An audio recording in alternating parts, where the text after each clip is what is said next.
Hello, and welcome to today's devlog for Hello Neighbor 2. A bit of a change up from previous episodes as we are now in the post-launch, with new features and content being added to the game. Today, we're going to have a bit of a recap, and also discuss the roadmap details for the game. Before we begin, I do want to reassure console players that yes, the following updates are coming to consoles as well. Now, let us review the patches for consoles and PC players, and then we'll dive into the roadmap for 2023. In patch 1, the AI was given an upgrade. Instead of being limited to reactions inside their homes, neighbors were able to react more accurately to sounds and player behavior outside of their homes.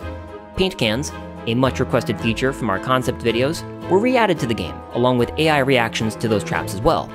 Now, if an AI falls for a paint trap or gets hit by a loaded paint can, they will want to take a shower and get clean again. This mechanic allows players some flexibility in setting traps, in addition to tricking the AI using the alarms. This way, the players will have more options in overcoming the AI and solving challenges.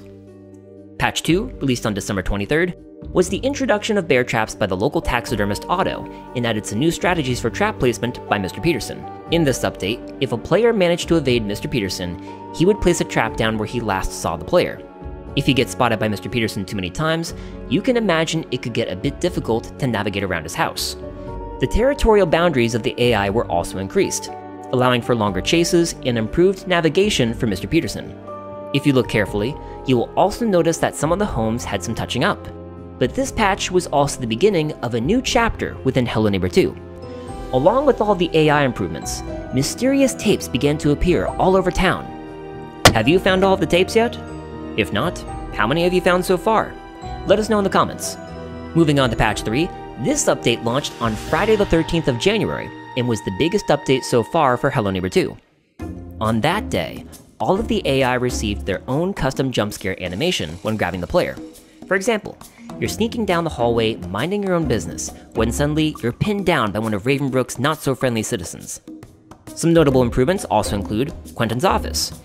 Your headquarters got a visual upgrade with more details and Easter eggs fans might recognize. Along with these improvements came the polished inventory system, additional controller setting options, and a reworked tutorial puzzle to make the game mechanics clearer for new players.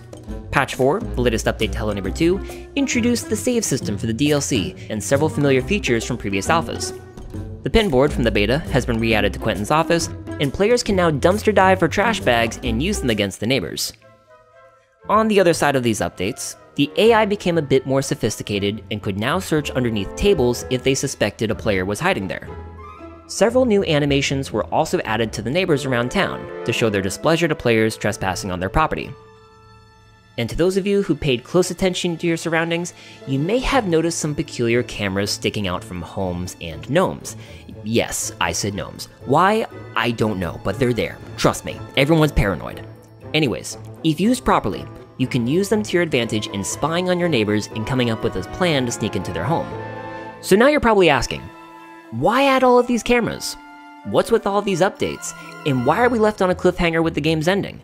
What happened to Quentin? Well, fellow neighbors, we're going to find out.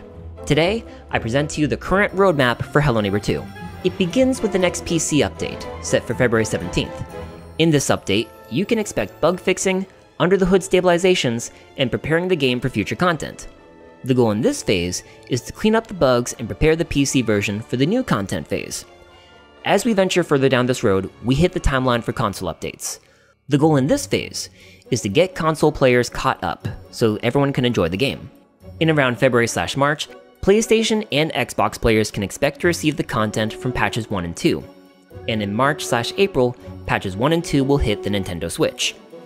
After this phase, the consoles will soon receive patches 3 and 4 once the previous updates are secure. At the same time though, PC will be taking the lead for new gameplay and features while we update the consoles. Shortly after Hello Neighbor 2 launched, the team gathered feedback from forums, the community, reviews, and compiled a list of content players wanted to see in the game. We hear you. The goal for 2023 is to expand Hello Neighbor 2 and advance the current game based on your feedback. So after the game is stabilized on PC and progress is underway with console updates, you can expect new AI features, new characters, more investigations/side quests, more lore exploration to shed light on past and present events involving Hello Neighbor 1 and 2, new locations for you to explore, which include puzzles, secrets, and Easter eggs, and additional quality of life changes based on player feedback. Keep in mind, the order in which these goals are accomplished will depend on the ease of implementation and testing, along with what makes sense for the game's narrative. If you have any questions involving the roadmap, feel free to leave them in the comments below, and we'll do our best to answer them. We hope you enjoyed today's devlog for Hello Neighbor 2, and we'll see you in the next update on February 17th. Thank you for watching today's devlog, and have a good night.